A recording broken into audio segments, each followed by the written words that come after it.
I was working in a bookstore, um, and I had left college. I had left a lot of what I'm going to say were things that I thought had me on a different path than what God was leading me into. And I started working for this bookstore, a Christian bookstore, and I loved it. And I realized that I could do more for the kingdom, or just being able to share the gospel message and being in a place where people had to come, whether it's to get a Bible or they have a question. And this one individual customer came in, and she just walked down the aisle where they have all the Bibles. For anybody who doesn't know, they have a whole wall of Bibles. It's like King James Version all the way down to NASB, New American Standards, so much, and it can be overwhelming. And I remember watching her, and I thought she just looked like I am lost. And I went over to her and I said, "Hey, can I help you?" And not just from the salesperson, but it was a prompting from the Holy Spirit to go over and just see what they needed. And she just broke down and started crying. And before I knew it, she was like, "I just was coming in I think I wanted a Bible, but now I don't know. And I used to go to church." And she told me her whole story. And I listened, and I had an opportunity to witness this person give their life to the Lord. And it was amazing, because I thought, wow, it's not just, like handing off a track and then people don't accept this. This was in this moment, this person accepted the Lord. And at this point, we're in there, we're talking to her. She goes home, she talks to her husband, he comes back in, they bring their family, they start going to church, they invited me to their home. They started leading Bible studies, all from this one interaction, from her stumbling into this bookstore to talk to me.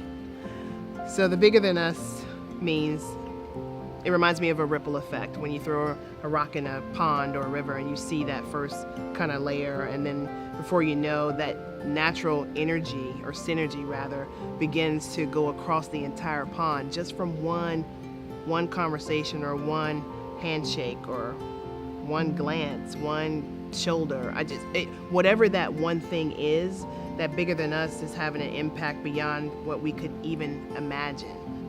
I think prayerfully knowing what your rock is that you're going to take to throw into that pond. What does that look like for you?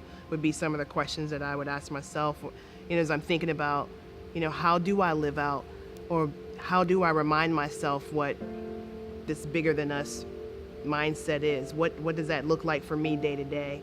Not just hearing it from, the message, but how do I walk out of these four walls and remember that this is so much bigger than me?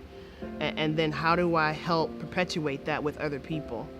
And not just my family, but even beyond my family, to my neighborhood, to my coworkers, or thinking back earlier to something I said about even other churches. How do we get together to perpetuate this bigger than us and work on this greater need for whatever that need is, whether it's our state or the world or whatever the case may be? But yeah, it starts off with just one thing, one contribution.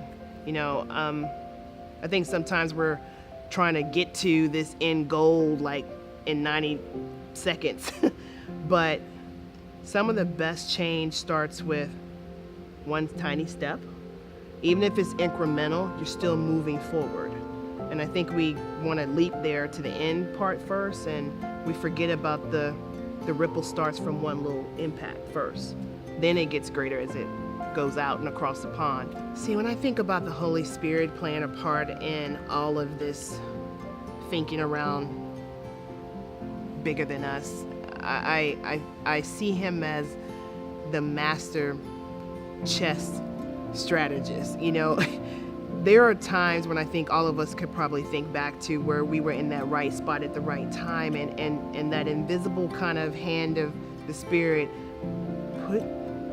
allows you to get into a position for you to have that maximum impact at that time.